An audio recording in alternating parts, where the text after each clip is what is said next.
अस्सलाम everyone, welcome back to my channel.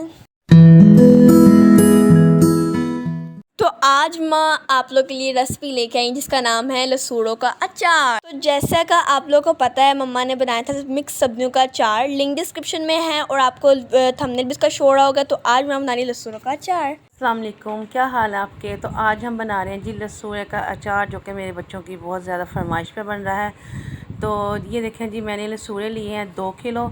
तो उनकी मैंने ये डंडियाँ और ये जो ऊपर वो फूल सा लगा होता है वो मैं उतार रही हूँ, ठीक है।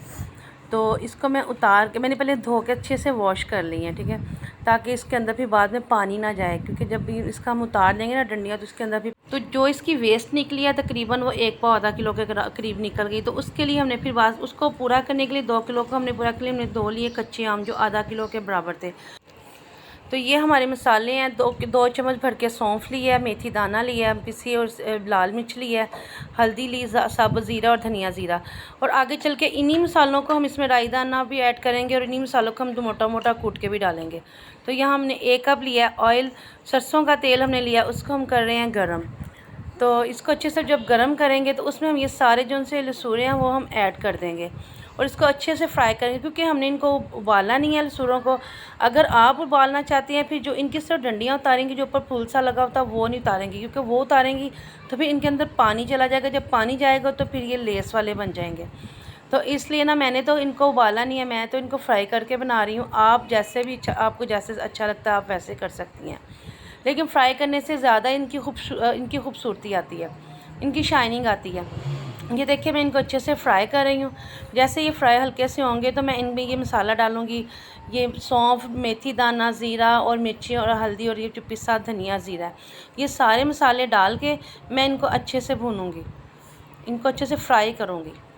तो मैं ये डाल के मसाले में अच्छे से इनको फ्राई कर रही हूँ और साथ में ये जो हमारे मसाले हैं ये भी अच्छे से मिक्स हो जाएंगे और इनका भी फ्राई करने से बहुत अच्छा टेस्ट आएगा, क्योंकि जब मसाला हमारा फ्राई होता है तो उसका खुशबू और इसका टेस्ट बहुत ज़्यादा इन्हेंस हो जाता है, बहुत ज़्यादा मज़ा। इसमें हम डाल रहे हैं चम्मच भर के नमक हमने डाला है। तो आप अपने टेस्ट के मुताबिक भी डाल सकते हैं, लेकिन अचार में आप नमक ज़्यादा ही डाला करें, क्योंकि इससे अचार जो सा हमारा बैठता नहीं है, वो खड़ा ही रहता है, मतलब कि जो सा बिल्कुल सॉफ्ट नहीं होता है। तो यहाँ पे हम डाल रहे हैं जो हमारे कच्चे आम है वो डाल रहे हैं। कच्चे आम डालने का मकसद ये है कि हमारा जो अचार है ना थोड़ा सा इसमें खट्टापन आएगा।